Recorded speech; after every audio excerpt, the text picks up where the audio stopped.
A very good evening and a very warm welcome to the ninth POWWOW in the series of Shankar Nethralaya monthly academic meetings. We've had 8 POWWOWs before this, and all the 8 POWWOWs were online. And I'm really excited and very happy that we are able to have this ninth POWWOW in person. These meetings, the aim of these meetings is to promote a continued healthy exchange of knowledge with the alumni, exchange of knowledge between the alumni and the institution. So now there has been quite a, how do we go down from here? Enter. Yeah. So there has been a lot of curiosity about this word powwow. A lot of people have asked what does powwow mean. So powwow is basically it's a Native American Indian word with a lot of rich history behind it. It symbolizes reconnecting with old friends to reflect on the time-honored traditions while helping to educate the future generations. There's a lot of bonhomie, there's a lot of festivity around powwow, and powwows inspire cultural and personal pride in the Native Americans. Now, so where does SN figure into this? Since Nethralaya has a rich heritage, which I'm sure every SNite carries with oneself to whichever part of not only India, to the world, whichever part they go, they carry that heritage with them. And these meetings, SN powwows, SN powwow can become a meeting to celebrate the exchange of this new knowledge and experiences in the wake of ingrained Shankar Nethralaya value systems and the teachings that the chief has left behind. So with that, I welcome everybody once again to the ninth powwow. And with that, we're going to move to the introduction of the panel. I'm very, very thankful to each of the speaker panelists for taking their time out for the ninth powwow.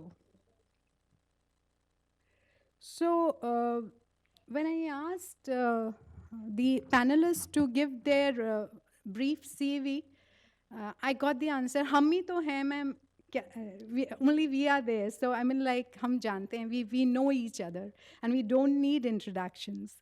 So I thought, okay, we know that Dr. Rama Rajgopal is heading the cornea services.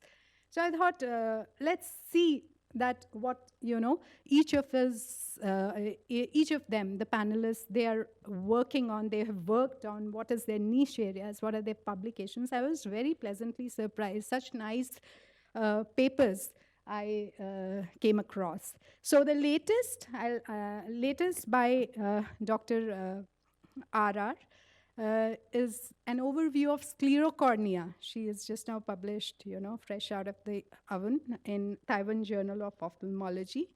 And then I found these, they all have a lot of publications. I'm not going to share every publication, but some interesting stuff relevant to today's meeting. So she has published about the ocular surface disease in xeroderma pigmentosa patients, and she's also reported ocular surface dysplasia, ocular surface changes with the use of voriconazole. So I'm very thankful to you, ma'am, for taking your time out, and welcome to the POWWOW 9. So next is Deputy Director, Cornea Services, Dr. N. Radhika. And we all know she is a great orator, and I came to know that she's an excellent writer too. So as I was going through her papers, I realized that each one of the papers had a very interesting title. And she's very fond of writing letters to the editor. The latest has been a letter to the editor of Cornea, where she's discussed about the criteria for pellucid marginal degeneration. Then she's written this, you can see the interesting title, Practicing the Preach. She's written to JCRS editor. And she's also done work on prosthetic replacement of ocular surface ecosystem, scleral lens, basically, for patients with persistent corneal epithelial defects. So thank you, and she's also been instrumental in getting Dr. Sumana Chatterjee, and she has organized a lot of things here in today's meeting. Thank you. I'm very, very thankful to you, Radhika. So next we have Dr. R. Sudhir, and he is a senior consultant with the Cornea Services, and he's also a prolific cataract surgeon. And his latest has been this paper on spectacle compliance post-cataract surgery. He's written an article. It's with collaboration with other centers. And he's also written about teleophthalmology in Shankar Nethralaya. And we all know he's the main power behind the EMR at SN, and definitely he's published about that too. So I'm very thankful to you for joining us, and welcome. Last but not the least, we have Dr. Vineet Ratra, again an excellent, prolific surgeon, definitely pride of SN Aripuram. And so his last paper has been on finasteride-associated central retinal vein occlusion. And I found something very interesting. I think if you're in SN academics, SNites academic group, this paper I think is being discussed right now. So he, along with the VR department, they have, and also the biochemistry, I think they've looked at the they've noticed that they've reported that the dry eye accompanies post-VR surgery, but at the structural, at the molecular level, they've found changes, but patient did not complain much about, there weren't that many symptoms, so very interesting. And this paper on small pupil, he's given excellent tips about cataract surgery in small pupil. So thank you for joining us for today's meeting. So with that, I come to an end about the introduction of the panelists, and we'll move on to the introduction, to today's first talk by Dr. Shweta. And so let me introduce Dr. Shweta Agrawal. She is now heading the ocular surface work at Nethralaya. And Shweta's latest has been this paper on role of artificial intelligence in cornea practice, and it got excellent reviews. I've heard everywhere people were talking about it. A very nice paper indeed. And she is the keratoprosthesis girl at SN now, and she has a lot of papers on that, but I haven't put those papers here, and I've put this paper because this was one of the latest work on infective keratitis, and she's also published on necrotizing scleritis. There were many more papers. I haven't put everything. Welcome, and kindly tell us more about the dry eyes and cataract surgery. Over to you, Shweta. A very good evening. Thank you so much, Dr. Shikha, for that kind introduction. A very warm welcome to all of you all. And I am the most loved person at Shankar Nethralaya, and I'm Shweta. So the first, I'm here to discuss about cataract surgery and dry eyes. And I'm sure the first question that everybody has in their mind is, why am I here on a Saturday evening after 5 p.m.? I know everybody has different reasons. Well, what I would like to know, I'm sure, is that all of you all are fantastic cataract surgeons, and you all believe and wish for the best post-operative outcome in all your patients. But you all also know and have experienced that 80% of your patients have asymptomatic dry eyes. And what we all are looking at are some clues and recommendations where we can identify and manage these patients better and prevent complications if possible.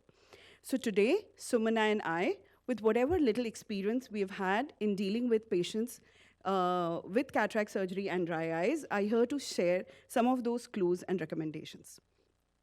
Now, first, let us understand what is tear film and why is it important. Well, tear film is a mixture of lipid, aqueous, and mucin. The mucin is secreted by your goblet cells present in the conjunctiva, the aqueous from the main and the accessory lacrimal gland, and lipid from meibomian glands in the lid margin. Well, when we talk about the function of each constituent, mucin is the innermost layer, and it basically converts a hydrophobic surface to hydrophilic. So it helps in a proper spread of the tear film and provides lubrication.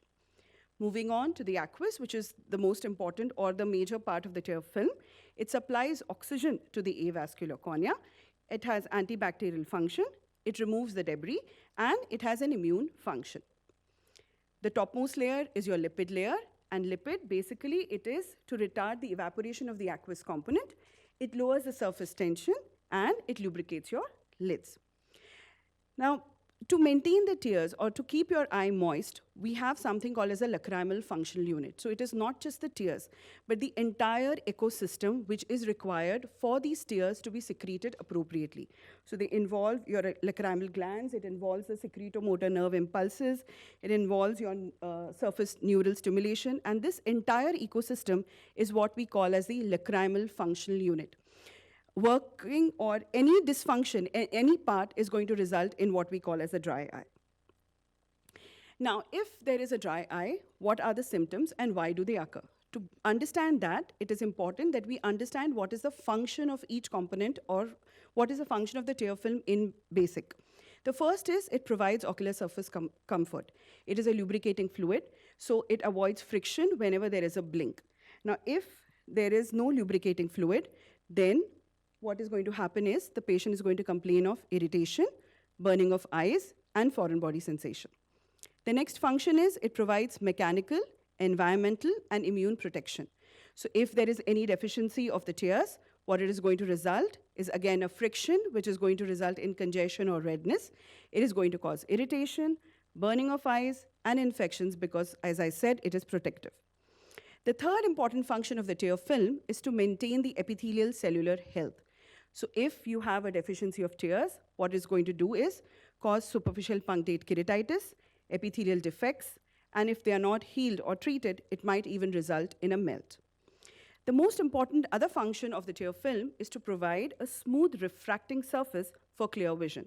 So obviously, if you have an altered tear film, what the patient is going to be complaining about is blurring of vision, fluctuating vision, and loss of contrast sensitivity. So what is this fuss about the cataract surgery and dry eyes? Why are we so concerned about? So right from the preoperative to the postoperative, every stage of it has an issue when you have dry eyes in cataract surgery. First, starting from is the type of cataract surgery, whether you're going to do an ECC, an SICS, or a phaco. So the normal norm is the lesser or the smaller the incision, the better is it. So ECC is something that you would prefer to avoid, but if the view is very hazy or it's extremely scarred cornea and that is the only option, then yes, you can definitely go ahead with ECC. Between SICS and phaco, we really don't know which one is better because incision-wise, SICS is a little larger incision as compared to phaco, but the surgical time, most of the SICS surgeons have a far lesser surgical time than phaco. Obviously, it's not compulsory. There are always exceptions, but usually that's the norm. As far as femto is concerned, there are very few studies, again, something which is a little controversial, but what they believe is the suction that is caused because of the vacuum created can cause damage to the epithelial cells, so it might alter your surface and is not something that you would really like to do in patients with dry eye. But we still need more studies to confirm that. Next, biometry. Now, if you have a cornea like this, which has diffuse SPKs, or is not a very regular, smooth cornea, your biometry is going to get affected. The choice of IOL. Now, again, these are not patients where we would prefer to have premium IOLs, multifocal IOLs, because again, one, the contrast sensitivity is going to be affected. Your premium IOL patients are much more demanding. Their expectations are very high. And if you have a patient with dry eye, they are going to have some issues as far as the surface regularity is concerned and contrast sensitivity is concerned. Now moving on to intraoperative. Well, the site of incision could be scleral or corneal. based upon if there is an associated scleritis component, then you would prefer a corneal incision. But if you have a peripheral ulcerative keratitis associated thinning, so then you will have to change your incision accordingly. Well, have a very, very low threshold for suture. Don't let your surgeon ego come in the way. If you feel that there is any, you're not sure about the site of the incision, just take a suture. Now, if you have a hazy view intraop, now sometimes these patients, like I said, are asymptomatic. Clinically, you have not been able to identify that these patients have dry eye, but on table, the surface frequently becomes dry and the view becomes hazy. So as a reflex, we keep telling the sister, saline, just flush the surface with saline.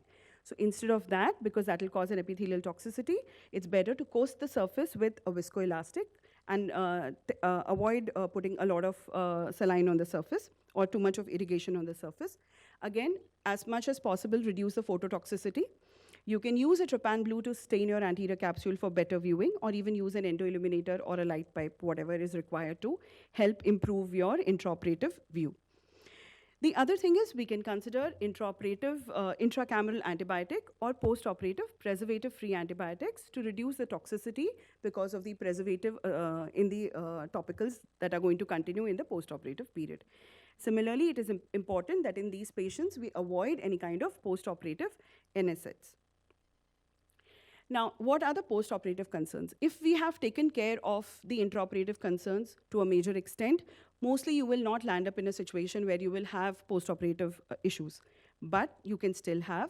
The first and the most important symptom or the problem that the patient presents to us is with worsening of symptoms.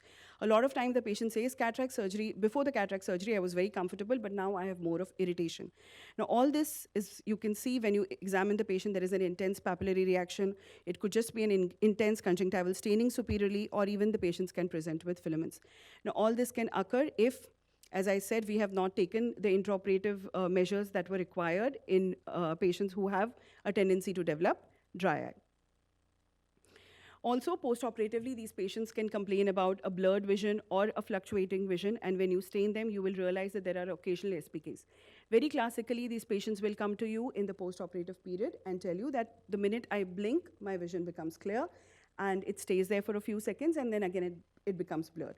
So again, a very, very classical sign which tells you, a symptom which tells you that patient, you're probably dealing with a dry eye. Just take the fluorescein strip and stain and see if there's anything that gives you further support to what you're thinking.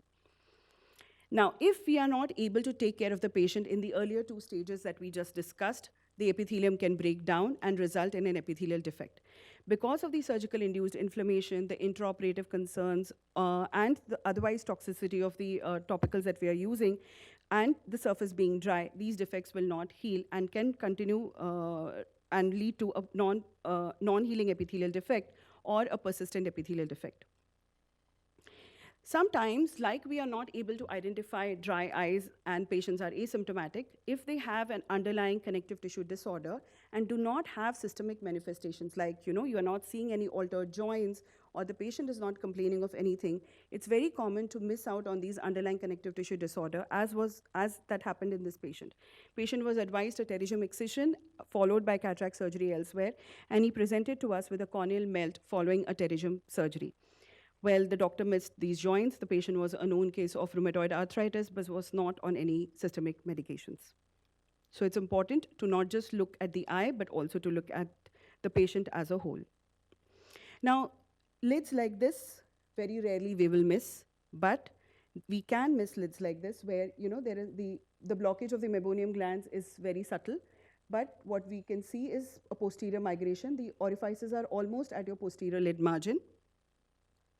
And if you miss this, the patient can present to you with something that we call as a marginal keratitis. Now, if all this is not taken care of, and to our bad luck, the patient can come to us with a suppurated infection or an endophthalmitis. It could be either an epithelial defect which has got secondary infected, or your site of incision that could be the portal of entry for the organism. Now, I know that these are my problems. You have told us that, we all know that most of our patients are asymptomatic. So now what do I do? When do I suspect? Well, briefly, if your patients are asymptomatic, try and spend a few seconds for the history. Try and rule out if the patient has any underlying connective tissue disorder, thyroid, diabetes, hypertension, any skin disorder that the patient has. If the patient has been on any prolonged systemic medications like beta blockers or antipsychotics, hormonal supplements, vitamin A treatment for their skin, for the acne, or if the patient has had a previous history of multiple surgeries, prolonged use of topical anti-glaucoma medications, topical steroids, a patient who's a chronic smoker, a chronic contact lens user, or previous refractive surgery. All these patients are prone to develop dryness. Or if the patient, like I said, has some atypical symptoms, like he tells you about fluctuating vision, he tells you that the vision is clearing with blinking, or he has a feeling of stickiness in the morning. All these, again, are few symptoms which can point towards the patient being a susceptible dry eye. Now, when we talk about clinical examination of these patients, well, it has to be a complete clinical evaluation, not just the lens. Like we always say at SN, that examine the patient in toto. If you are a cataract surgeon, we do not just look at the lens, but the examination starts right from the blink. Whether the blink is complete, it is incomplete, whether there is any lag off, any exposure that we are looking at. So if there is any lid retraction, something which is very commonly seen in patients with thyroid, if there is any trichiatic lashes, if there is any blepharitis, all these are lid disorders. So starting from the lids, do look at all these conditions when we are doing a slit lamp evaluation. Not just the eye. As I said, it's important that we look at the patient as in toto or as a whole. Now look at these pigmentary changes that this patient has around the eye. This fellow has it around the neck. And when you examine them, this is what the lids is. So this patient has psoriasis, and this one is atopic dermatitis. But this is how it affects the lids. So it has a severe meibomian gland dysfunction, and if we miss that, then obviously we're going to land up with such issues in the post-operative period. Then comes the puncta and the conjunctiva. Well, if we look at this eye, just looks minimally inflamed. But on careful evaluation, you will be able to pick this very subtle subconjunctival scarring or fibrosis. Again, sometimes just ask the patient to look up, retract the lower lid, and you'll be able to pick up these early symblepharon bands. Next, also look at the puncta, if the puncta is stenosed, scarred, open. Next, conjunctiva. Just push the upper lid and see if the patient has any conjunctival chalasis, like you can see in this patient, the superior fold here. Or if the patient has an intense papillary reaction. Moving on to cornea, any haze, any vascularization, inferior epithelial roughening like this will give you a hint towards nocturnal lag off or an incomplete closure of the lid and dryness. Something like this will again give you an idea of a peripheral ulcerative keratitis where you have a peripheral thinning with vascularization. Now, these are about patients who are asymptomatic. Now, what if you have symptomatic patients? Life becomes easy. You know that they have either an underlying connective tissue disorder, the patient will tell you himself, or they have systemic conditions like thyroid. The patient is a known case of dry eyes on lubricants. Please send them to Ocular Surface Clinic. Well, this was a review article that we all published very recently about perioperative nuisances of cataract surgery in ocular surface disorders. And you will find much more details in this, where we have dealt with every possible ocular surface disorder in addition to dry eye. Taking a table out of this same article, these are the pertinent points for cataract surgery in patients with dry eye, where if you have an ATT, do suspect and try and investigate the cause for what is causing the aqueous tear deficiency. If you are suspecting a Sjogren's, do not hesitate to refer the patient to a rheumatologist. If this is an elective cataract surgery, make sure that the condition is under remission or you have it under control with immunomodulators or your disease-modifying agents. For any kind of ATD, treat the ocular surface with a lot of topical lubricants, or you can use an autologous serum, topical cyclosporin, different mediators to control the inflammation. And in very severe cases, we can also use tear-retentive measures like punctal cautery or tarsorrhaphy. Whereas the meibomian gland dysfunction is concerned, make sure that you treat the MGD preoperatively, rule out and treat associated systemic conditions like acne, rosacea, and atopy before you touch these patients for cataract. To summarize, suspect only if the mind knows will the eye see. So only if you suspect, you will be able to diagnose and manage these patients and thus have a holistic approach and help improve your post-operative outcomes. Now, if after all this you tell me, Shishita, this is too much, just give me one magic test, only then you will be the most loved creature in SN. Well, I will give you this one magic test which will help you reveal the most hidden secrets in the eye, and that's just one small fluorescein strip in the OPD. Now, if you look at this patient in this slit lamp picture, what you see is a minimally congested eye and a little bit of nebular haze here. Now, if I stain this, this is how the cornea is. You can see these SPKs, you can see this raised lesion over here. Another patient, just a little bit of haze here with a little bit of vascularization. Look at this picture. This is the same picture where I stained. Now, this is what we call as a partial limbal stem cell deficiency or a conjunctival staining, and this is my clear corneal staining. Look at this picture, look at this picture. It's the same eye, promise. No cheating. This is another patient. Looking at this eye, it just looks like a dull, lackluster cornea, but otherwise there is no haze, there is no vascularization. The eye looks to be otherwise fine. Now, this is the picture after I stained it. So it's actually speaking a total limbal stem cell deficiency where there is a 360 degrees limbal stress. This is the yellow filter. It is not just the cornea, in fact, the lid. So now when I look at this lid, it looks absolutely fine, right? It looks quiet. It does not have a very significant papillary reaction. But this is how it is after staining. So what you're seeing here is what we call as the lid viper epitheliopathy, which occurs because of the constant friction of the upper lid if the patient has significant conjunctival chalasis. So just a fluorescein strip and it reveals the picture. Similarly, this patient, again, a lid which looks to be absolutely fine. There is not too much of congestion. Everything looks to be good. Now, this is what it is after staining. Can you see this? This is again the lid viper epitheliopathy. This patient only came to me with complaints of irritation. Schirmer's is 20. The only thing is, because of the conjunctival chalasis, he has a significant friction, which is causing the lid viper epitheliopathy. Thank you so much. A big thank you from the ocular surface team at Shankar Nethralaya, which has all of them because it's a team and it's not an individual work. Thank you so much. Thank you so much, ma'am. Next, moving on to our panel discussion, I would like to invite our moderators, Dr. Shikha and Dr. Gaurav Chauhan, sir, start the panel discussion. Yeah, so I think in addition to history, Gaurav, Sharma's is one thing that we can always look at. So like we always say that it should be a no touch to a touch technique. So usually we would prefer Sharma's to be done before they have taken the ablation tonometry or they have stained the patient. So Sharma's to be done preoperatively. But again, dry eye is not a diagnosis which can be made by just one test. There are a lot of patients who will have Shermer's of 5 today and have 15 tomorrow, or they will have 5 in the morning and 15 in the evening. So it is not just one test, but it is again a mixture of everything. So the history, the patient's symptoms, the Shermer's, before we take the AT or before we dilate the patient.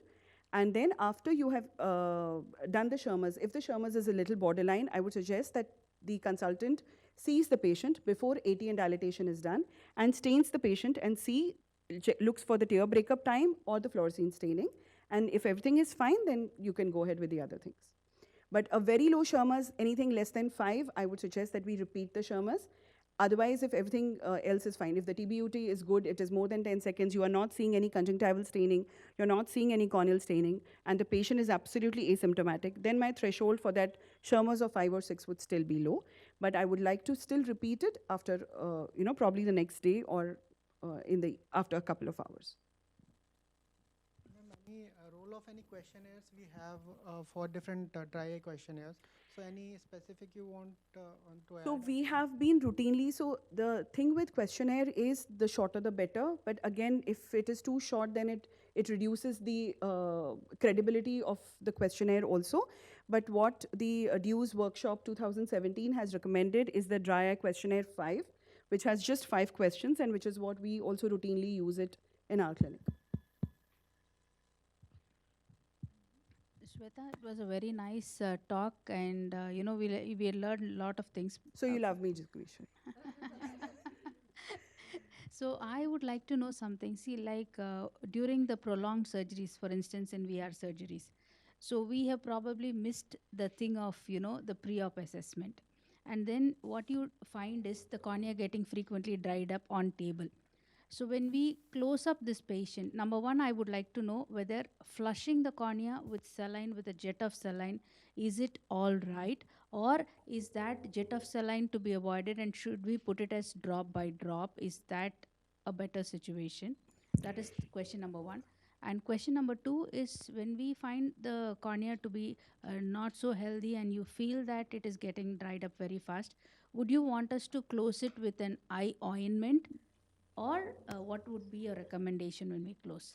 Very, very valid question, Sugneshwari. So let me take your second question first. So as far as if you feel that the surface is getting dry very often, as I said, it's always better that we use a lot of viscoelastic instead of flushing the surface with saline or using the saline very frequently. It would be nice if we just coat, like whenever you people also use the biome. So it's just nice that if you coat the surface with viscoelastic, and so that takes care of frequent use of the saline, and it'll keep your view also clear for a longer period of time. It'll reduce the epithelial toxicity as well. Now, as far as whether you need to put drop by drop or you need to put it like a flush, well, I think most of the times it is flushed if there is too much of blood on the surface, and or if it's an active bleeding and you know the bleeding is interfering in your surgery, which is when normally they ask the sister to keep flushing. Otherwise, normally the trend would be using a drop by drop. But I feel as far as possible, if you have any doubts regarding the surface being dry, or it is a patient where he's undergone multiple surgeries earlier, then as a precautionary measure, instead of using saline, we can just coat the surface with visco and continue with the surgery. As far as closure of the eye is concerned, at that time also, we would prefer that, whatever residual visco is left, you can put the visco over the cornea and patch the eye with the ointment, antibiotic ointment. I think Dr. NR, you want to add something? No, I had a question for you basically, that so many factors have been described to be at play, as causative reasons for post-cataract surgery dry eye, starting from the, section of the nerves to the exposure to the light of the microscope and the post-operative inflammation, toxicity of the medications. But being cornea surgeons, we've done, quite a few keratoplasties, some anterior lamellar and a lot of full thickness keratoplasty, where all of these factors are more at play. More nerves are cut, more surgical time, more post-operative inflammation, more drops being used, and more disturbance to the contact of the lid with the ocular surface in terms of opposition. But then, is there something else at play where we don't see that much of both complaints of dry eye as well as objective evidence of dry eye following keratoplasty that we see, so much with cataracts? I So think, is there ma'am, an it's the explanation to that? preoperative tendency of the eye. I think to begin with, it is the preoperative tendency of the eye. Similarly, we have a lot of cataract patients who never complain about anything. I'm sure there are a lot of VR surgery, post-VR surgeries also, where not all of their patients come to the cornea clinic for an epithelium. I think it's the preoperative tendency of the eye to develop dryness. If they have that tendency to develop dryness, then I think it's pan. So we will have issues even when we do a PK or a DALC, or they will have issues when we do retinol, even after cataract surgery. I think it's the preoperative tendency for the eye to develop dryness. So from what you spoke, even if somebody doesn't want to do everything, I think simple history taking and staining of the ocular surface, should be at least good enough as starting points Absolutely. to control this. Absolutely, So absolutely. just one question. So that's a very important point that you brought about, that it's not about the manipulation and other exposures. It's about the tendency of the eye. So you think general opthal OPD, we should have that questionnaire for the, dry eyes? It And there's no harm incorporated in having a questionnaire, but I'm not in sure. stain, and if the score is, I think we are Nilesh and our optoms there, I think it's routinely being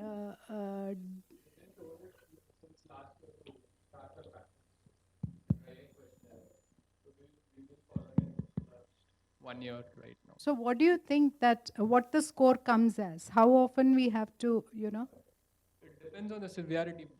Like, I feel from our side of area, we have like more of mild and moderate region of dryness coming from Aryapuram side.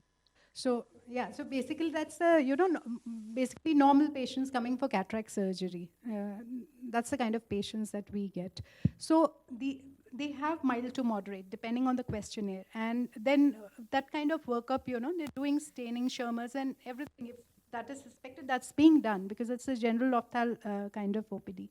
So looking at that, there's a significant number of people, who have some amount of dryness.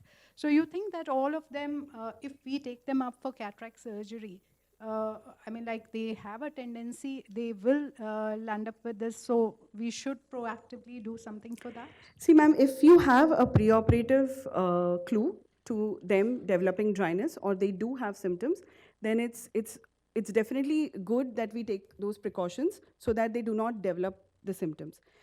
It is again not necessary that if they have a preoperative tendency where we have picked up on the dry eye questionnaire and the staining, it is not compulsory that postoperatively they will develop. Again, the duration at which they develop. So, it could be that you have done the cataract surgery and they come to you with symptoms 3 months down the line. It is possible that they come to you with symptoms 6 months down the line or 1 year down the line. In addition, most of the patients who undergo cataract surgery are the geriatric population who have associated diabetes, who have associated hypertension, and are on beta blockers and all kinds of medications which also further add on to the dryness. So as I feel, again, now when we are talking about the workup or the preoperative workup, now it's extremely important the way it is done. So if we do a Shermer's after the patient has been dilated, vis-a-vis we do a Shermer's before the patient has been dilated or before the patient has been stained, there'll be a vast difference. So same patient before staining will give you a Shermer's of 10, but after you have dilated and you have stained, the Shermer's might reduce to 2. So, which is why it's extremely important at the stage where the staining is done, at the stage where the Shermer's is done. Which is why, as a routine, we always, when the patient is being referred to surface clinic for dry eye, we always request that the patients are not dilated the same day or have not been seen by too many people, because again, too much of evaluation, sitting in the clinic, being evaluated by people, AT taken, stained, all that is going to alter your surface. These are very subtle things which can make a lot of difference in the surface.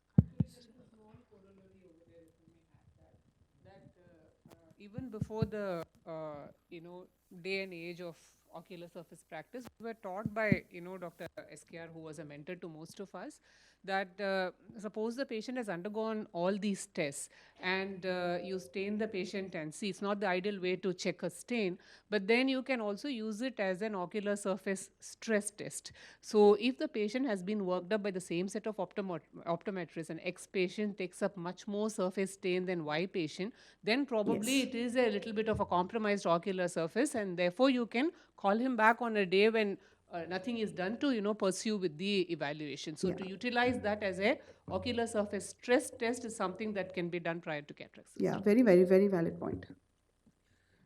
Similarly, regarding the during surgery, most of the time we use Ocodone and anesthetic drops. These are very toxic, and when the patient is we start the surgery, the time when they are draped and we even the solutions are not available, there's a lot of time when the exposure is there and which can cause more epithelial toxicity. We should not allow that to happen. So immediately, if there is like you're not connected your tubing and your BSS is not available, immediately put a 1 drop of Visco and make sure before you start the surgery, the eye is not exposed and dried up. So that is one thing which you should look at, because the Ocodone and anesthetic drop itself can cause toxicity. Yeah. So as an add-on to what Suguneshwari said, if we have ruled out intraoperative factors as reasons for why the surface is desiccating very fast, and you still repeatedly have this issue on table, besides the prolonged surgery time, I would suggest that these are the patients, because most of your patients are diabetics or hypertensive who have risk factors. So in these patients, you may want to monitor closely in the post-operative period whether they have any baseline dry eye or not, because sometimes you will be surprised to see that this is happening because there is already a tendency for low tear production which got missed in the course of your pre-operative evaluation. So if you find something abnormal intraoperatively that you're not able to explain, either in the form of increased anesthetic or povidone, whatever, or exposure from the microscope light, and you still have somebody who's still desiccating on table, then I would definitely suggest, once your initial post-operative course is over, you may want to evaluate these patients with baseline screening test. The second point I want to understand, which we've been taught repeatedly, is that you should definitely pay importance to the value of these tests. But remember that there are so many variables that can influence this. So let that not be the only criteria for you to decide whether you're dealing with somebody with dryness or not. most of the studies have said that 70 to 80% of patients may be asymptomatic. If they are symptomatic, that is when you start looking at how much you want to treat these patients. So when you look at an elderly patient who's come to you with cataract versus somebody who's symptomatic in terms of not vision loss but irritation, discomfort, the mind is naturally tuned to look at the patient with dry eye as dry eye and the patient with cataract as only for cataract. But we must remember that there are so many risk factors with age, including dryness, along with the cataract, glaucoma, systemic medications, diabetes. So many things are there contributing to the borderline tear, meniscus, or status of dryness in these patients. So, along with your dry cataract evaluation, if you find patient is complaining of blood vision besides with the blink or is having irritation, discomfort, then these are the subtle pointers for you to look at other possible comorbidities like dry eye in patients with cataract. In those patients, you may want to investigate or do your test more often than the ones who are absolutely asymptomatic. Very valid point, ma'am. Would you recommend, see, some of these patients whom we see this polycystic ovarian disease, they tend to have too much of MGD very often they come with. Correct. What are your recommendations for them? So we advise them, see, PCOD is again a hormonal issue. So there is definitely the hormones which are playing and are causing the meibomian gland dysfunction because they also have a tendency to develop acne. So it's the same phenomenon which occurs in the eye as well. So we advise them anti-inflammatory, like, topical cyclosporin or something, in addition to a drug which stabilizes the tear film and has some base as an oil component. So cyclosporin takes care of that because most of the cyclosporin drops will have oil as a carrier and will take care of the anti-inflammatory in addition to a topical lubricant if we see any changes. MGD is something which will be present in almost 90% of the patients who walk into the clinic. If they are symptomatic or if there are any signs that I'm seeing in the eye, are then the patients whom I will treat. If otherwise, we do not treat. Because almost 90% of them who enter the clinic have some kind of meibomian gland dysfunction. Dr. VR, any comments about the paper on dry eyes in VR procedures? Any? So actually, it was very surprising that none of the patients, not many were symptomatic. It was only at the molecular level, just what I... So again, ma'am, like I said, no, it depends upon the insult that has happened and the time it will take for that insult to manifest. So it could be 3 months, it could be 6 months, and it all depends upon from where we have started. So the changes can occur at molecular level, yes, which tell you that yes, there are changes which occurs because of surgery, which is why you have surgery-induced inflammation, and even the overall anatomy. Any peritomy, any incision that we do is going to change the conjunctival architecture. So the conjunctiva is never going to sit back the way it was before we did a peritomy. So even those subtle changes in the surface are going to make a change. But whether it will take 3 months, 6 months, 9 months, or 5 years, we do not know. What's the role of prophylactically putting them on lubricants? Now the question comes that do we give, so it's very easy to write lubricant and give, post-operatively. But then there are other side concerns. We're going to discuss all that when we discuss the poll results, that there can be issues with compliance of, other drugs. You're giving so many drugs and the cost is also there. You increase on the cost also. So where do we strike that balance, where, if you think that it's justified that we a drop probably which requires a lesser number of times application, some thicker preparation, you think we're justified? You're telling that there is an insult at the time of surgery, but we don't know when the patient will manage. Whether he will develop also or not, ma'am. So if the patient is asymptomatic and we do not have any evidence of dry eye, then I don't think we are justified in advising or there is any need for us to put the patient on lubricants. Yeah. But if there is a preoperative sign that we have picked up or anything that tells us that yes, he is going to have symptoms, then we can put these patients on the lubricating drop, which could be just minimum, like starting with 3 times or 4 times a day, or just an ointment in the night So or in you're the afternoon. telling that is post-operatively when we pick up, as and when the patient comes and then we treat. Correct. Prophylactically, probably not. The questionnaire, we do include, and when the questionnaire is indicating that there is a possibility of dry eye, then do the staining and Schirmer's and other things. Correct. That's the probably way we can go about it. Yeah, Gaurav, you have. Shweta, I have a question for Yes, you. sir. When we did all the study, we found that there were increased cytokines, interleukins, and all. I think Narayan Netrale did do a lot of study on this, and they did find that using LipiFlow actually reduces these inflammatory markers. I use it quite a bit in my glaucoma patients, especially, and you see that their tolerance, especially those who come with discomfort, are much better. Yours? So, LipiFlow, if we understand what LipiFlow does is, it is a treatment modality which provides heat, energy, and it provides mechanical element to it. So basically what it is doing is, if you have a meibomian gland dysfunction, it is applying heat to the lid margins so that whatever secretion is pent up starts melting, and it provides pressure so that whatever meibum which is stuck inside your glands comes out. So if the patient does not have a meibomian gland dysfunction, really to what extent the LipiFlow will help is something which is a big question mark. Now, as far as the inflammatory markers are concerned, even if you make a small incision in the eye, the inflammatory markers are going to increase. If you have a conjunctivitis, the inflammatory markers are going to increase. Inflammatory markers, just like ESR or CRP, are very they are markers, they are important because they tell you that there is an inflammation. Now, that inflammation can be surgery induced, that inflammation can be because of the associated ocular problem that the patient has, that inflammation can be because of the medications that the patient is using, like for example, glaucoma. If the patient is been on anti-glaucoma medications and you go ahead and you do a surgery and you take his tears, you do not know those inflammatory markers are because of the anti-glaucoma medications that the patient has been using for over a period of years, or it's because of the surgery that we have done, it's a combined effect, or it's just the surgical insult which has resulted in that increase of the thing.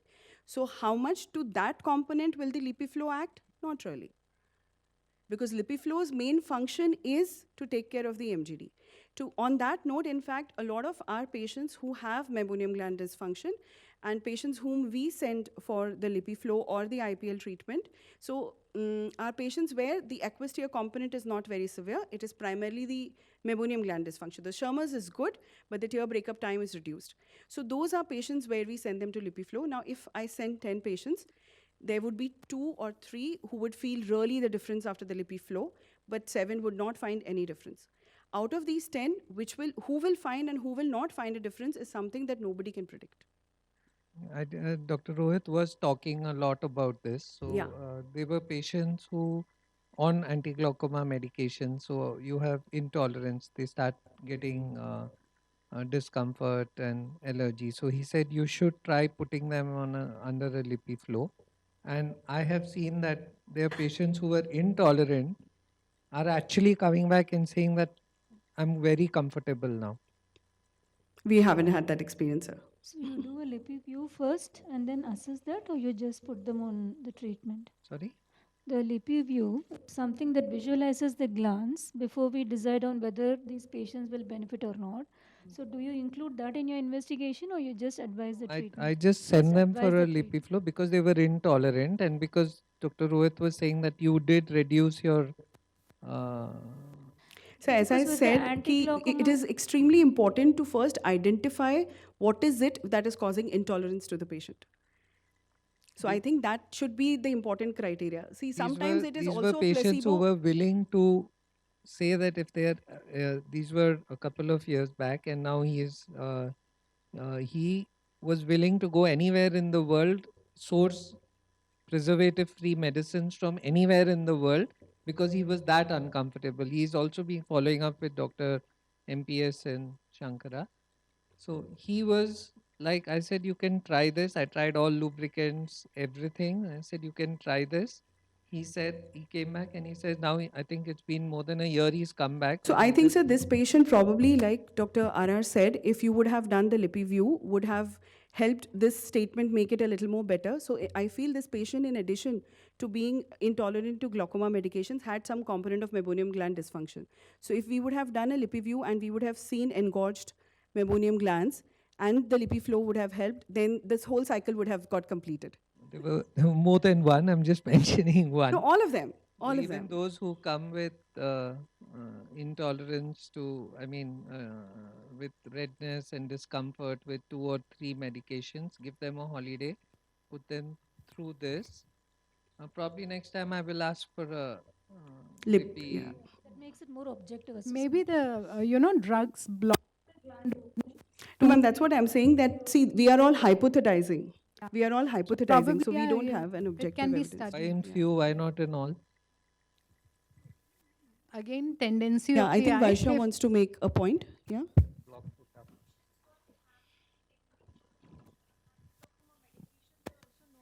Cause meibomian gland dysfunction, and if the patient is having a meibomian gland dysfunction, those patients become intolerant.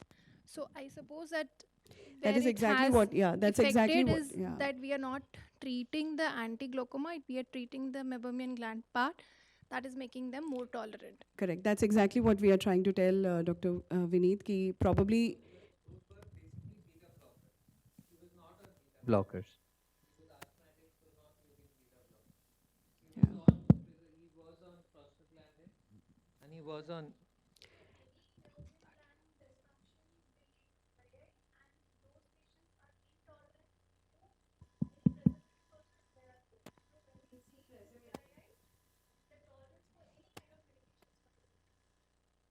Agree with that. I'm not contradicting that, but he wasn't. He wasn't in that. He was in a normal. He wasn't in a bad dry eye state. But So I think probably, sir, next time we will do a lip review and do an objective assessment and then see. yeah, Probably next we'll time all I be in a send to better position. Oculus Yeah, office, you yeah, can do yeah, that. yeah. Thank you. Ma'am, so preservative-free drugs, these are quite expensive. So what is your take about whether we have to prescribe to regularly to every dry eye patient, or is there some specific set So if post-operative? you have something, a frequency of around 4 to 5 times a day that we are using, then probably, the third generation preservative, something like the polyquad can be given. If you have patients who are going to be on 1 hourly or 10 times or 8 times where the frequency is going to be more, then you can go for the vanishing preservatives like your sodium perborate or your sodium chloride. So something like a vanishing preservative. Preservative free obviously would be the best for patients who have severe dry eyes like Steven Johnson syndrome or all these patients where forever for their life they are going to be using topical medications. But preservative free lubricants have their own limitations, right from the cost to the use, because they are unims, or if they are bottles, then it's difficult to apply. So most of our patients have been on vanishing preservatives and they're quite comfortable with it. In addition, you can add the ointment or the gels, which again are preservative free.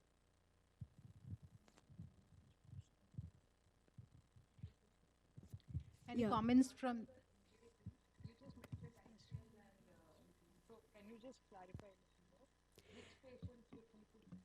Yeah, so IPL is primarily, just to give a broad perspective, IPL is intense pulse light, which is primarily given in the inflammatory component of the MGD.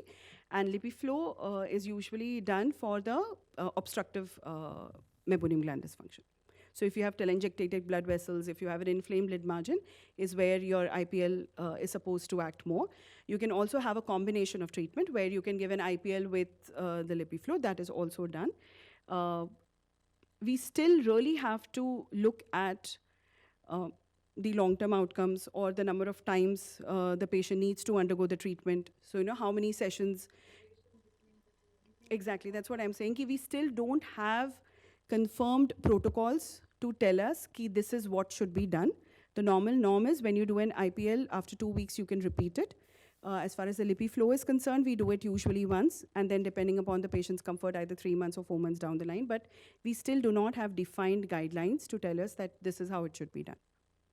There is still a lot that we need to understand about LipiFlow, IPL, and overall about the MGD treatment. But as a broad perspective, usually inflammatory is what we deal with the IPL, and blocked or the obstructive MGD is what we treat with the LipiFlow. And you would, you said 2 weeks at least in between before you repeat. You'll Not see at least for yeah, about 2 weeks. Exactly. Thank you. For the IPL. Thank you. Thank you so much, ma'am. Thank you, Thank you so everyone, much. for the Thank you. discussion.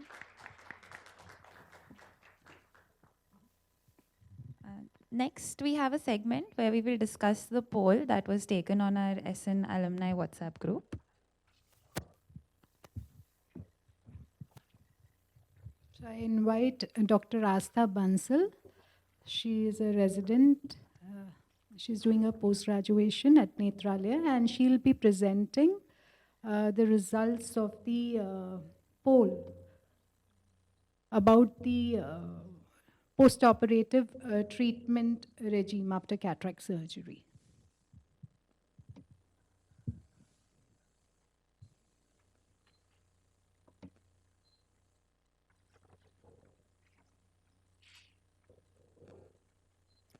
Good evening, everyone. Now we would like to discuss the poll that we had taken on the SN alumni WhatsApp group. This discussion would be done by Dr. Vineet Ratra and myself. So the question we had asked was the preference of post-operative medications that different surgeons would like to put their patients on after cataract surgery.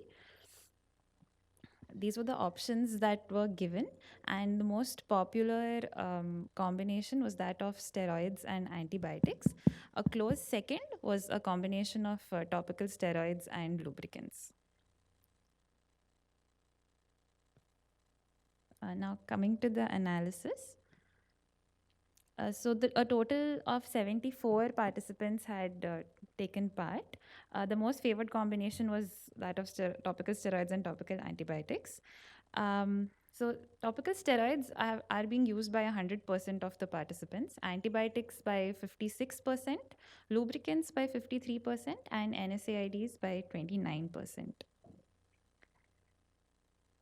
So the AAO preferred practice pattern guidelines of 2021, they basically have said that it is on the decision of the operating surgeon whether based on what combination of topical medications they would like to give to their patients. So coming to topical NSAIDs, they have various advantages and disadvantages. Mainly, they are given because they are said to they are given for the prophylaxis of cystoid macular edema that can occur after cataract surgery. They also help in managing postoperative pain. They help in addressing the rebound inflammation that can occur once steroids have been stopped. But they also come with their own adverse effects. It can cause burning, stinging, and conjunctival injection. And prolonged use in some cases have also been shown to cause corneal melt and repeated punctate epithelial defects. So now the question is, how long do we use NSAIDs for?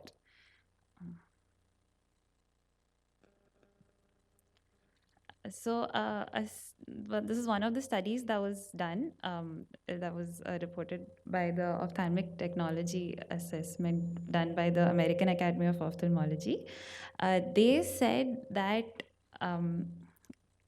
since the likelihood of cystoid macular edema to develop is in a 3-month post-operative period, they prefer that they would give their topical NSAIDs for that long as well. Coming to lubricants, this has already been discussed. Cataract surgery does cause iatrogenic dry eye disease in some cases, and we can use perioperative lubricants for the prevention and management of this.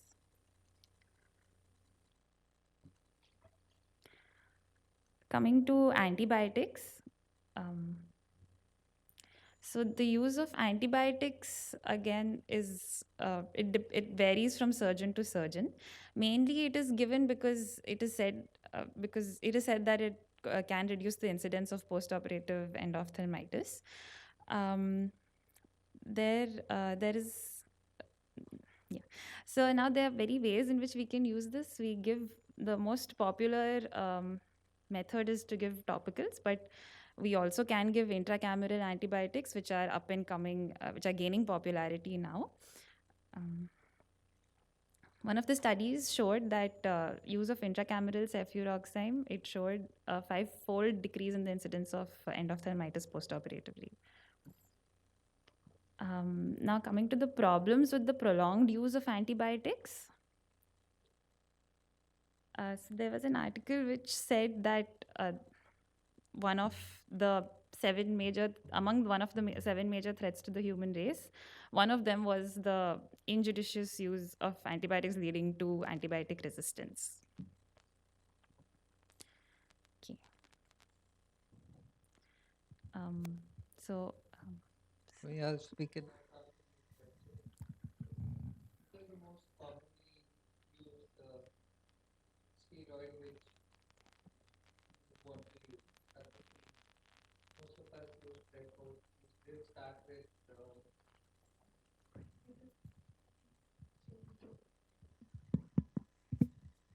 yeah, we did start with Betnosol when we were off. So would most people would just use Predport. So when would you not use a steroid? Anyone? Post-operative. Or when would you want to avoid using a steroid? This is very important question, which actually we did it as a part of. We don't know patients who are like steroid responders. So all those patients whom we suspect they are going to be a steroid, like high myopes, no, we need to be very careful and preferably use a low strength steroids or NSAIDs, or if you are using them, use it in taper it very fast. That is one which you need to look at. Yeah, Poll, it was very surprising that there was a phase when people used to say that the surgery is so atraumatic, that your expertise is so good that many were just using NSAIDs and no steroids, that there's not much inflammation. But in the poll, I don't think so. Everybody is like 100%. Everybody is using steroids, and in cases where you expect IOP increase. No, No? you'll still use steroids. You can use Lotipret, but Yes. someone like a multifocal CSR, I don't use steroids post-op. I just use NSAIDs where there is an increased risk of a CSR recurrence. But even if it's a steroid responder, you can use Lotipret where your spike of intraocular pressures is less. Second comes to the amount of times you want to use the steroids. Yeah, so Number of times a day. I mean, you have starting with- people who use Ciplox D for 8 weeks. No. So if you're using steroids alone, how many times would you want to use? Well, that depends on the eye and how many times you would ideally want to start with. So you can start reducing it or increasing it dependently. You don't need to put every patient on an hourly steroid. So it depends on the inflammation which you get and which you generally get. You can have your protocol and change it based on the response of the eye. So for how long do you use it? So that again depends on the number of times and number of drops you're using. So if it's a steroid responder, avoid using Predport. You're better off using a Lotipred eye drop.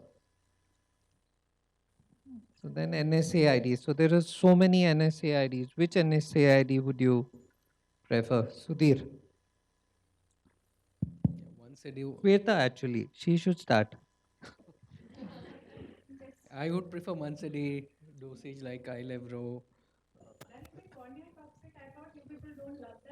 No, I never use, I don't use NSAID post-op in my cataract patients. But it's important. There is enough literature to say you should.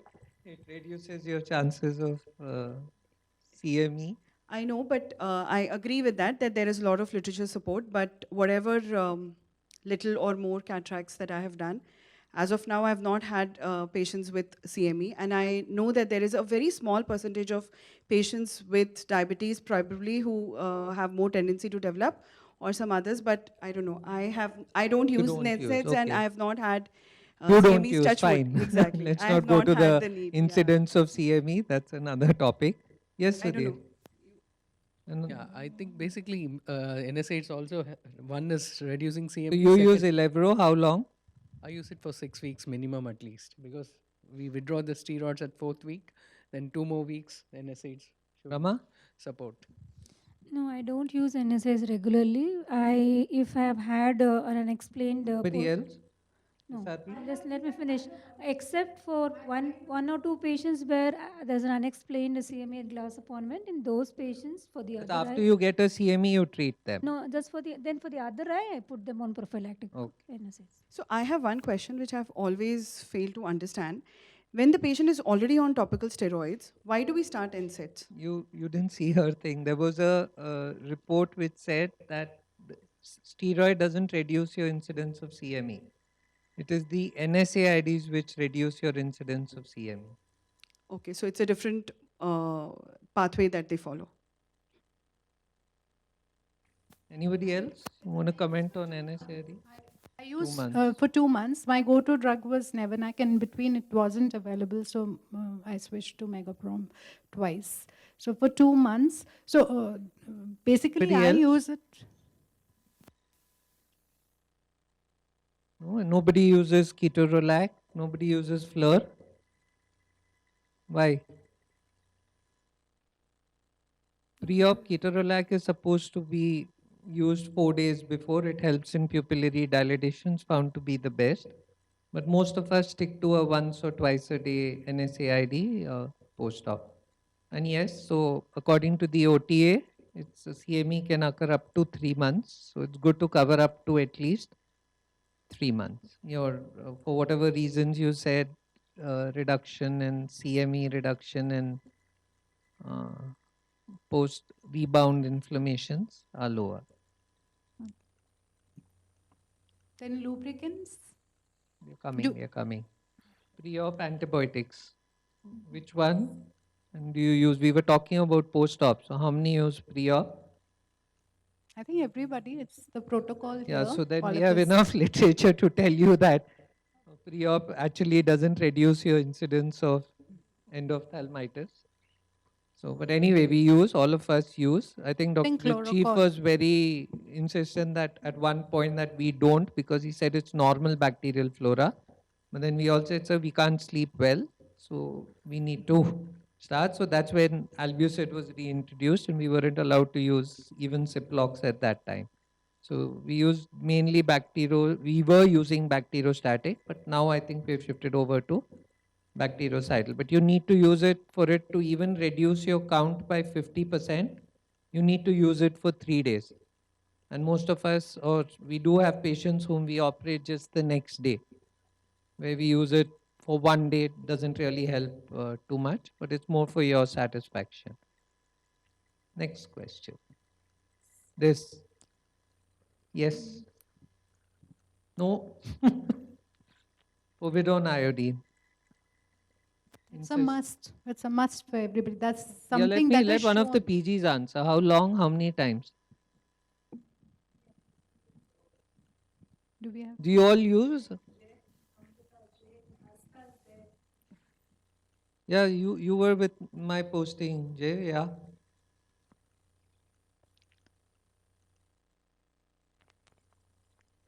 No idea. Any of the PGs? It's important to know what concentration. No one.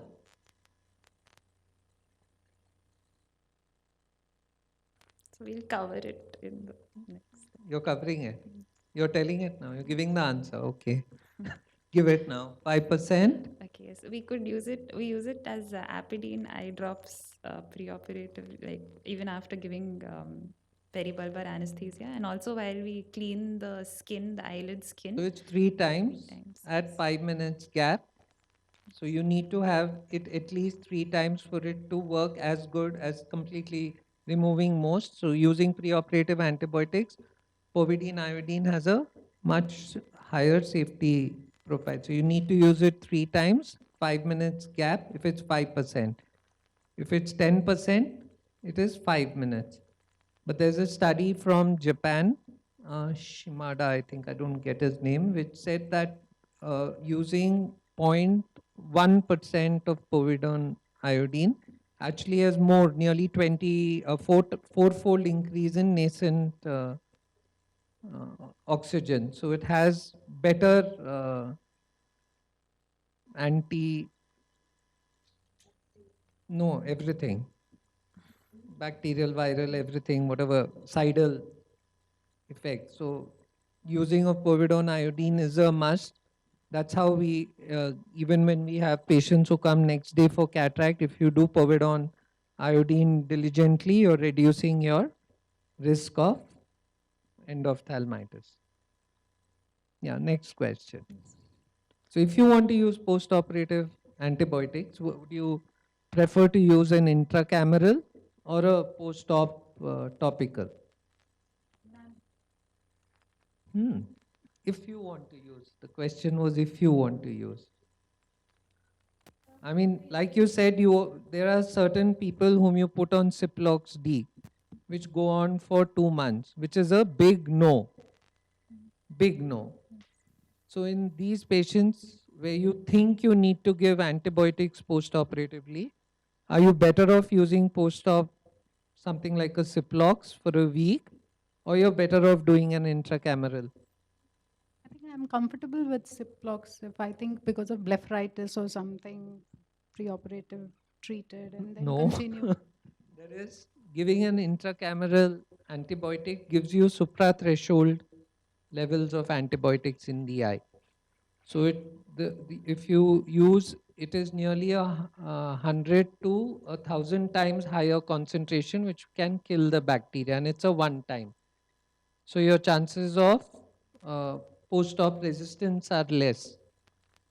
Shweta will say your ocular surface is better without use of antibiotics. I will go with you on that. So if you actually need to use antibiotics post-operatively, you're better off using an intracameral. I think it was a study from SN which said that you had higher number of gram-negative bacteria in the Indian population, which resulted in endophthalmitis than in the West. So in the West, they use cefuroxime 1 milligram, but we would be better off using one which covers both cefuroxime, gram positive and gram negative, and that's why you're better off using moxifloxacin intracamerally in your at-risk patients than giving a long duration of topical antibiotics. Well, any role of subconjunctival? How many use? Don't tell me, come here, JCOC. The patient winces. How many of you are comfortable watching that? Well, it has higher concentration than giving topical. But if you're giving topical, you need to start on the same day, not the next day. And that day, the patient is patched. So if you're not using antibiotic that day, you're not helping reduce your risk of infection. So subconjunctival injection gives slightly higher concentration than drops, but you need to take your risk factors with it of pain and risk of perforation and not so high level. So if you have to use post-operative, you're still better off with intracameral. We finished. So we chose why we chose, and so you don't give antibiotics, and if you want to give, you're better off giving intracameral and not on any antibiotic not more than 5 to 7 days if you have to give. How many use oral antibiotics? Nobody. At risk? If you've had a weight loss, anyone uses? No. No role. Pre-op, no role. There was a time we used to give injection pre-op, not anymore.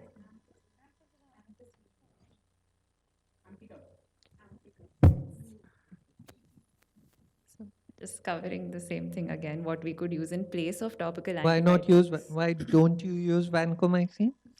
Because there was a study that showed that But intracameral reports which vancomycin, showed. yes, reports which showed that intracameral vancomycin caused hemorrhagic occlusive retinal vasculitis. So it was replaced by cefuroxime in the West. Because they have more gram positive. Yeah, because they have more gram positive. So. And the study which you were talking about, the fivefold, was the ESCRS study, where they looked at a huge number of patients. There were 3,000 odd per group, where they used topical nothing in one eye, intracameral in one, levofloxacin in one, and intracameral and levofloxacin in the other. And they found that they had to stop the study in between, because they found that if they didn't treat the rate, if they didn't use cefuroxime, your endophthalmitis rates were nearly 5 times higher. There was a very good article by the Arvind group, Dr. Haripriya and all, where they used moxifloxacin, and they found they have a threefold reduction in SICS and a sixfold reduction in endophthalmitis in patients who had undergone phaco. They also reported a series of tasks after intracameral moxifloxacin. I don't know if you're aware. It was discussed in AI OS groups. There was see, they're doing huge numbers, and probably with the kind of the follow-up or whatever, it works for them. But I don't know if we are justified here in using intracameral. There's always a possibility of tasks with intracameral. You feel safer with a topical antibiotic if you have to give an antibiotic.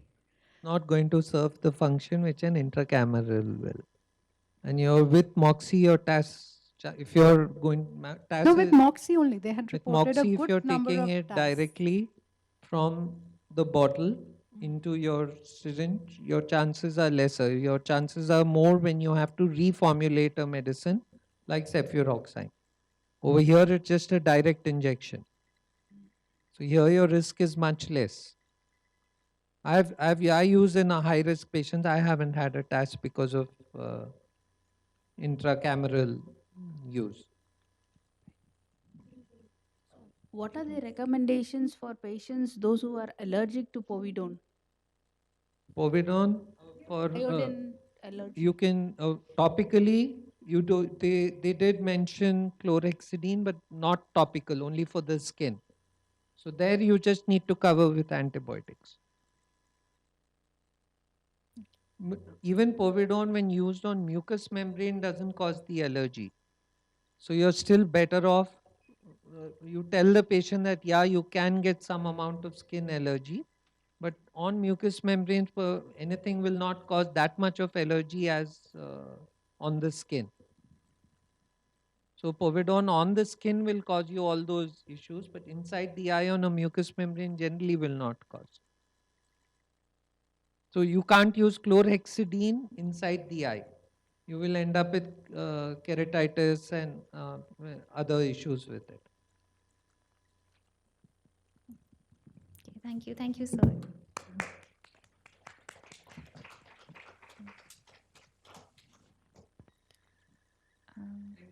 Yeah, thank you. For our Did next you segment, cover lubricants? So, Comfortable. only if the patients are uncomfortable. So basically, your regime is you just give the steroids and NSAIDs along Yeah. with that intracameral, if required, Very rare. antibiotics. Very, very rare. Yeah, so When this is- when it's at risk, one-eyed, if I feel. Hmm. But if I have to, I would rather use intracameral. I don't see any role of post-op antibiotic. I use steroids 4-3-2-1. It's now come down to 3-2-1 with NSAIDs. Thank you. So to start off our next segment, I would like to invite Dr. N. Radhika ma'am to introduce our next speaker. So after that very comprehensive talk by Shweta, we are moving on to the most expected part of the evening, I should say. I am Radhika from the Cornea Department, Shankar Netralaya, and it has been a pleasure to be part of this nice and neat POWWOW program put together by Dr. Shika. And it's not only for the academic content, which is definitely very engaging and mind-blowing.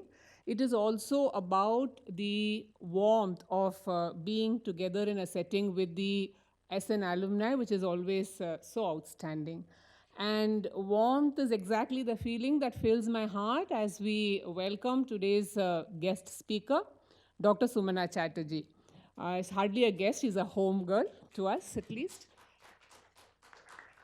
And Sumana, for those who don't know about her, was a Cornea Fellow some years back with us. And now she is a very well-established cornea practitioner in the City of Joy of Kolkata. Sumana is an excellent clinician and with a very avid interest in academics. And above all, a simple and sweet girl. Who loves to be in the midst of all of us. So we are all eagerly waiting for her to share with us her experience in a series of cases on the subject of the day, which is cataract surgery and dry eye. So welcome, Sumana, and over to you. It's such a humbling experience to stand here and deliver this talk. It's great to come back home always. And I think that you have remembered me and called me. This is the best ever reward the alma mater can offer to her student. Thank you so much.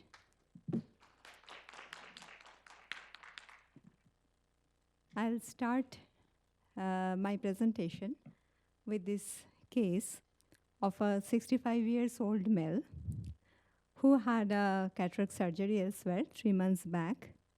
And he came to me with intense irritation in his eyes. Though he didn't complain about his visual acuity, it was 6, 9, and 6. You can see how distorted his Myers look. This is the other eye. And he had finger counting tripid vision with a NS4. And he is so disturbed about the operated eye condition that he is not at all willing for the right eye cataract surgery when we offered the same to him. These eye Myers are not that bad. So we got a mammography for him, and you can see the amount of meibomian gland dropout or atrophy in the left eye. The right eye is better, but it is there. And whatever amount of treatment you offer to him now isn't going to improve his condition very much. So here comes the role of pre-operative counseling, which is a must for this kind of patients who at least will have a mental preparation to have some symptoms after their cataract surgery. So this is a 2023 paper which suggests that almost 95% of patients presenting for cataract surgery having some evidence of MG atrophy. So I think there was a question that what preoperative assessment tool should be included. At least we can have a look at the meibomian gland, and we can do it in an autorefractometer also if we want. We do not need very hi-fi instruments. So this is the dictum in private practice.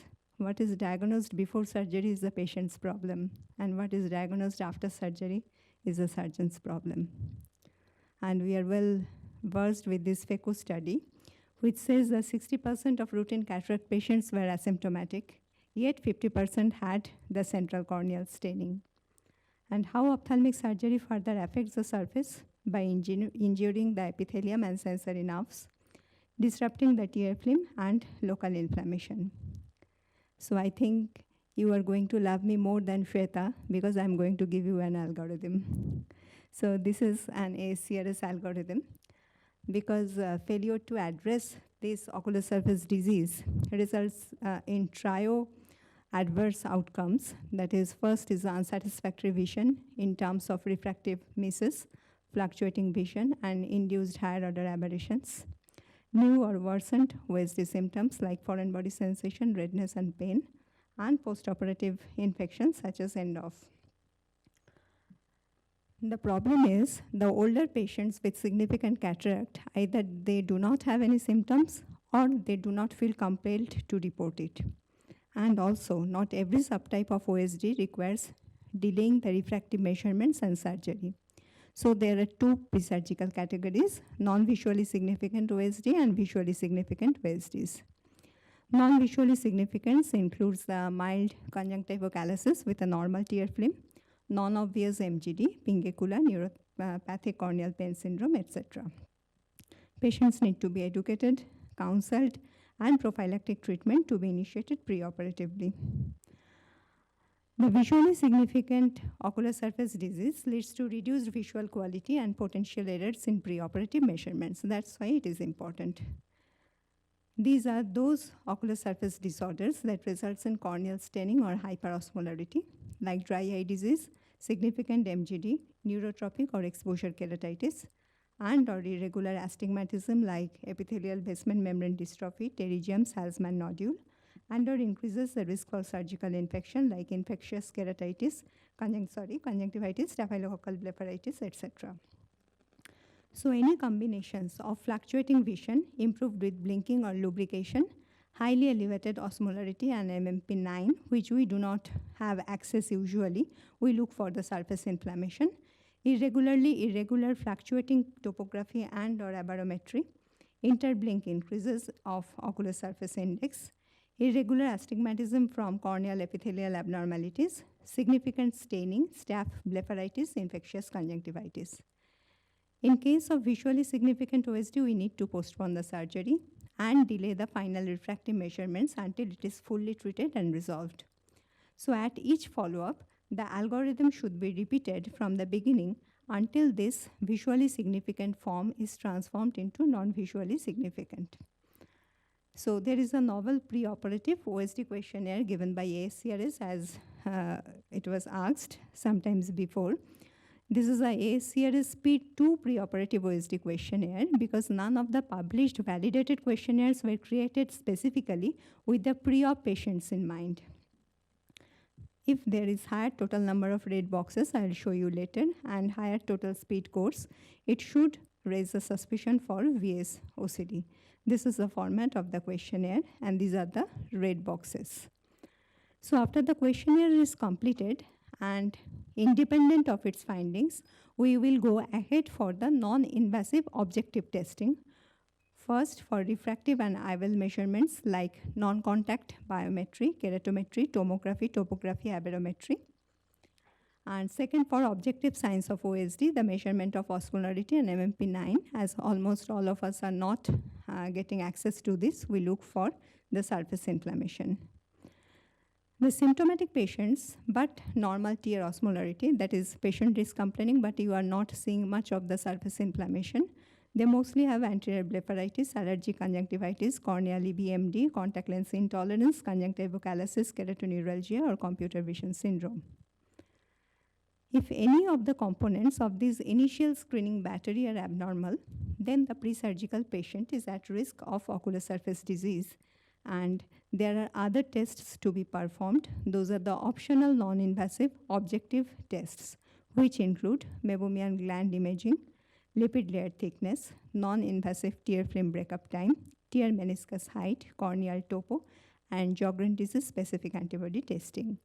A very important thing is an irregular topography pattern, especially when highly variable between tests. These are highly suggestive of dry eye disease in absence of the causative corneal lesions. So this is how the first part of this algorithm looks, what we have discussed so far. So coming to the clinical examination, and this is performed regardless of whether the screening battery was positive or negative. There are 4 dictums, and we should follow it for every patient's look, lift, pull, and push. So look for the blink quality and quantity, assess the TMH, assess the interpalpebral ocular surface and cornea, look for the anterior posterior blepharitis, and eyelids, as Shweta has discussed it detailed in her presentation. You should lift the eyelids and pull the eyelids also to see for the superior limbic keratitis, superior corneal scars, and to rule out the superior EBMD, identify lid laxity and floppy eyelid syndrome. The push is to express the meibomian gland secretion. You can identify the quality, quantity, and the flow of mebum, and this helps to identify patients with non-obvious meibomian gland disease. This is a form of obstructive MGD in which the classic inflammatory signs are absent. The final phase being invasive testing, the T-BUT, less than 10 seconds we know are abnormal, and the corneal staining. So this is the second part of the algorithm which we have discussed. So the treatment being depending on the corneal staining, which is the single most critical sign, anti-inflammatory, including steroid, cyclosporine A, oral doxycycline, treating the lid margin disease, aggressive lubrication with preservative-free artificial tears, superficial abnormalities of the corneal surface with topographic irregular astigmatism. These need surgical correction, like this one. This paper from 2019, it says that in case of the epithelial basement membrane dystrophy, or in case of Salzmann nodular degeneration, it was found that pre-surgical correction and post-surgical correction, the difference in keratometry was 3.2 diopter in epithelial basement membrane disease and 2.2 diopter in Salzmann nodular disease. These are the classical dot type of epithelial basement membrane dystrophy. And you can see the corneal valence or the Shahinian's sign here, the fluorescent stained pattern, the typical pattern. And this patient, this Salzmann nodular degeneration was ignored preoperatively. And see how the post-cataract surgery refraction has come with a minus 2.5 diopter cylinder. And with that also, the vision is not 100%, it is 612 and 6, and patient is continuously complaining of irritation, and she is not at all comfortable.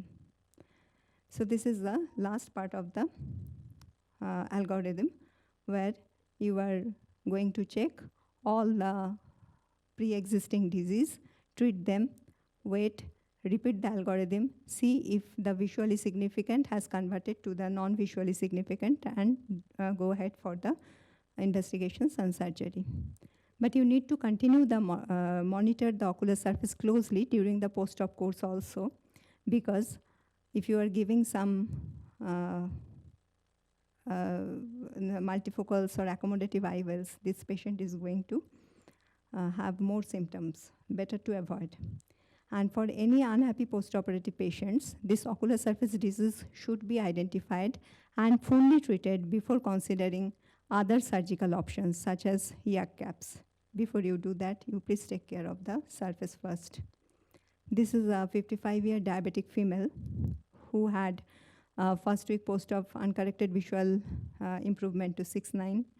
And the same patient who erroneously continued her topical steroid to 6 times the Predfort, and she was given Nevanac for 3 times a day, came back with this surface and a 560 vision with intense pain, irritation, and she was very unhappy. But as we tapered we changed the Predfort actually. We changed to clear solution, dexamethasone, and we stopped the Nevanac. We gave preservative-free lubrication, and the patient improved to 6.6 and 6 at the end of her 6 weeks period. So we need to taper the post-op topicals rapidly, use NSAIDs judiciously, and add lubricants in diabetic patients. And this lady, she is a known case of rheumatoid arthritis, and she is already on Folitrex and profuse lubrication. She has, this eye vision is finger counting 1 feet with NS grade 4 cataract. And see how the stain picture looks. Right eye, though a bit off focus, you can see the diffuse amount of corneal staining. Left eye is a bit better, but the stain is significant.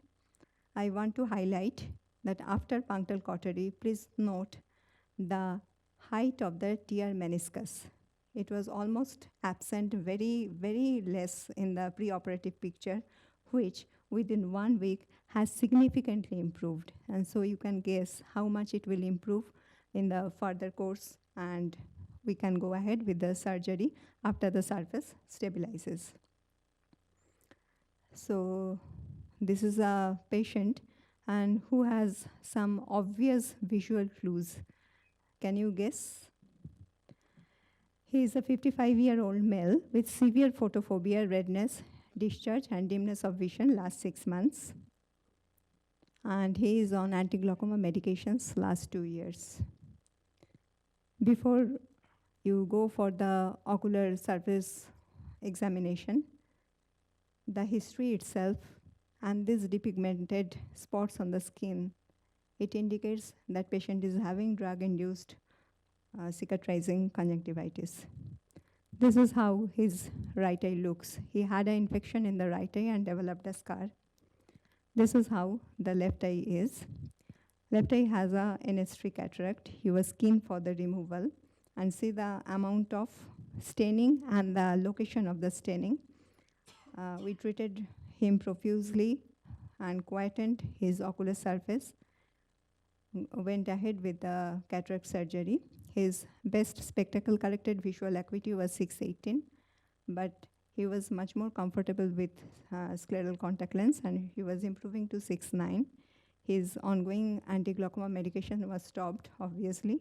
During the cataract surgery period, he was on oral anti-glaucoma, and the glaucoma department is taking care of him. They have instituted some preservative-free glaucoma medications, and they are hopeful, and if it is not controlled, they will go ahead with the valve surgery later on.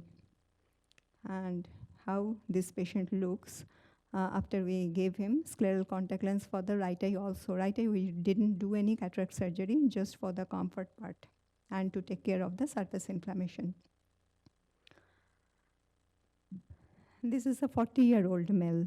You can see, and this is an atypical presentation of VKC. VKC is rare in such a late age group, but if it is there, it can cause this much of problem.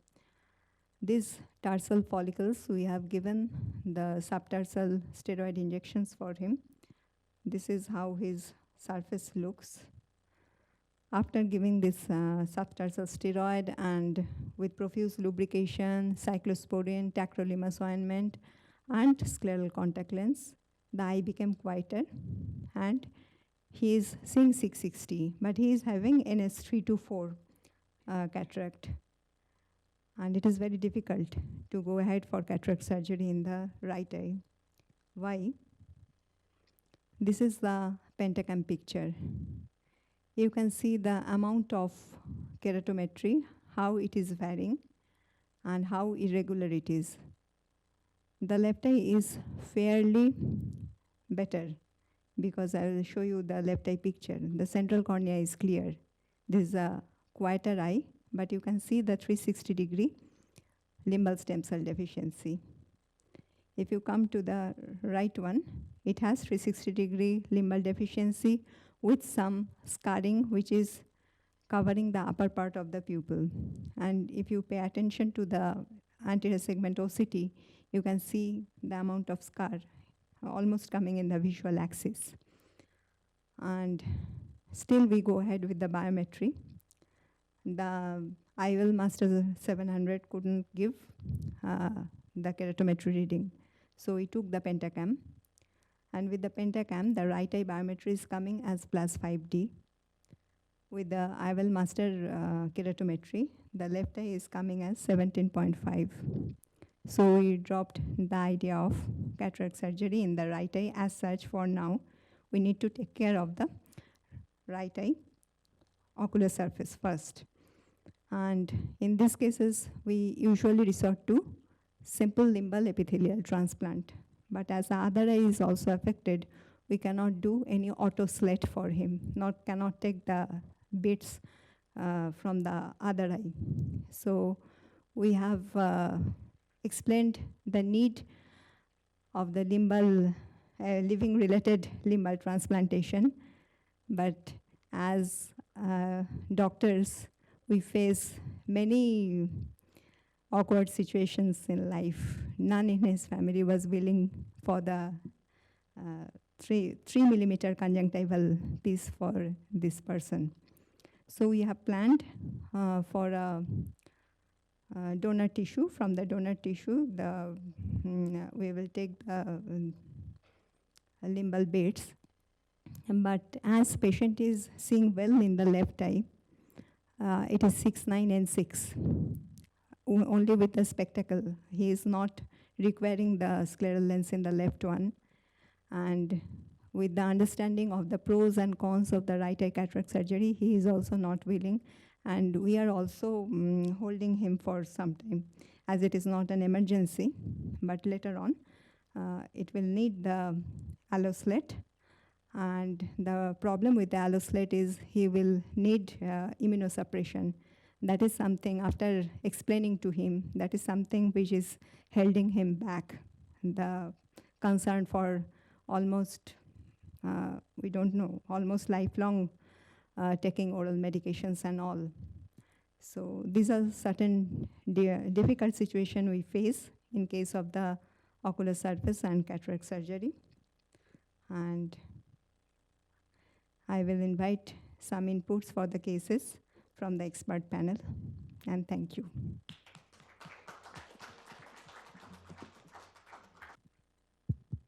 Sumana. Sumana? Yeah, ma'am. That was, you really walked through the presentation very beautifully. Full compliments to you. I'm curious to know what you did to the first patient who had a very bad meibomian gland dysfunction with the distorted Myers. What was your approach and how far have you been successful? And second question I have is for the rheumatoid arthritis patient that you had. Do you have any particular protocol in place if the surface staining is not there and tears are reasonably all right? How long do you wait after the systemic stabilization before you consider any surgical intervention? The next question is easier. So I usually wait for 3 months. After the punctal cautery, once the surface stabilizes and patient is on immunosuppressive, there is no stain for a considerable period. No stain means minimal stain, not in the central cornea, very aggressive stain. So after 3 months, with the consultation with immunologist, I go ahead with the cataract surgery. For the first patient, I did send him for a LipiFlow. Patient paid for the first visit.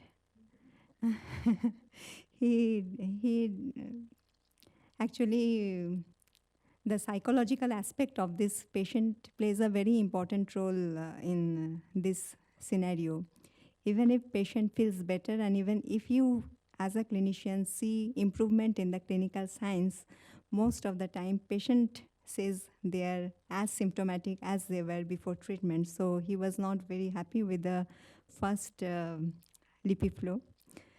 So we made him free for the second visit. And we did three treatment sessions for him. After that, he stopped complaining about the left eye and he is willing for the right eye cataract surgery.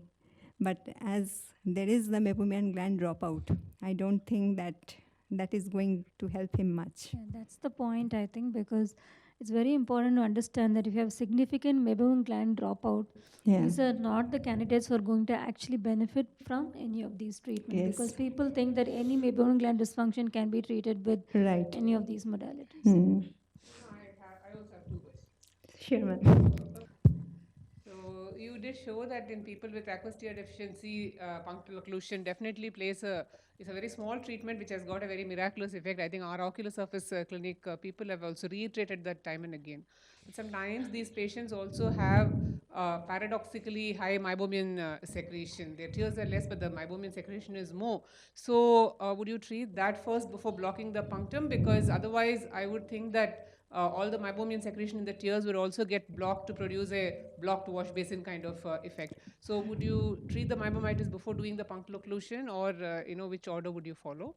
The second question is about the last patient that you showed. I had a curious doubt that relative is not giving limbus. He is not willing for immunosuppression with the cadaveric alloslet.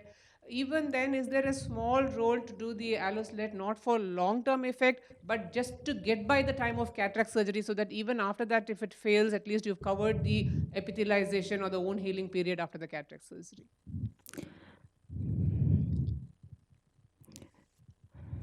Yeah, that might be an option, but I'm always afraid of this kind of limbal stem cell deficiency, the area where I will place my incision.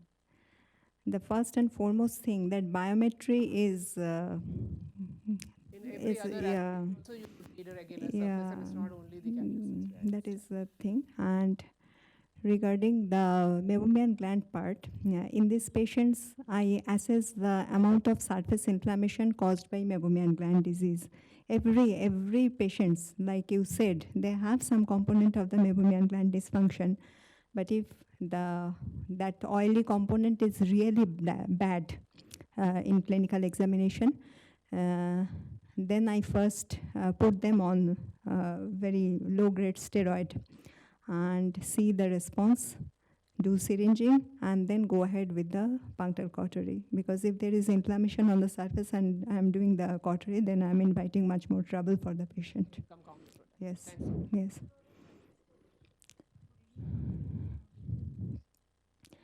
The first and foremost thing, cyclosporin, all of us are routinely using, but the effect comes only after 3 months. So there is no instant relief kind of thing like patients can have applying their favorite topicals. With cyclosporin, I get much more benefits in allergic patients, truly saying. I can't really see a gross difference in dry eye status. At least I cannot comment because I am not using cyclosporin as a standalone drug. I am always using it with the topicals, topical lubricants. So which is acting, lubricants or cyclosporin, or it has some additive role. It is very difficult to comment on. Very, very valid points, Sumana. In fact, the inflammation aspect that we were all discussing about, I do agree with you, but I think it's very difficult when you have an ocular surface inflammation to really pinpoint whether it is because of the MGD or it is because of the aqueous tear deficiency. So if the Sherman's is 0, then obviously I think we will all go ahead, block the puncta, even if the meibomian gland is, because whatever is coming has to enter the tear film. So, but if the Sherman's is borderline, if it's 4, and you have a significantly reduced tear breakup time, which is giving you the clue of the MGD related, then yes, we would treat the MGD and thing. But as you rightly said, that you would prefer, but probably the level of the tears in the eye also would play a role. And I completely agree with the cyclosporin component that yes, studies do report the role of topical cyclosporin in dry eye, primarily as an anti-inflammatory, but whether it really has a role or not is something that we cannot predict. But in patients with meibomian gland dysfunction, in patients with SLKC, we definitely put them on topical cyclosporin, 0.5%. And we do see over a period of time that the patients feel a little better. And now we have a lot of options. We just don't have to use the unims that were available earlier or the ones with preservatives. So we do have a lot of options with nano versions available. So yes, in certain conditions, cyclosporin does has a role, Does have a especially role. secondary jogrins as well, Sure. to some extent. So tacrolimus that we have, ma'am, is 0.03%. It is far more potent than cyclosporin. Yeah, so if patients have atopic dermatitis or things related to that, then they definitely have a role. But just the secondary jogrins or meibomian gland dysfunction or SLKC, cyclosporin does well. Thank you. Thank That you, was a great talk and greater discussion. Thanks. Would like to speak. It's all welcome, sir. Please. First, I should congratulate Dr. Shika Bassi for this great initiative. And happy to see that this much attendance in the late evening. So there's some on the And G-Meet also. yeah, I'm Many of them on impressed the G-Meet. with the doctor from Calcutta.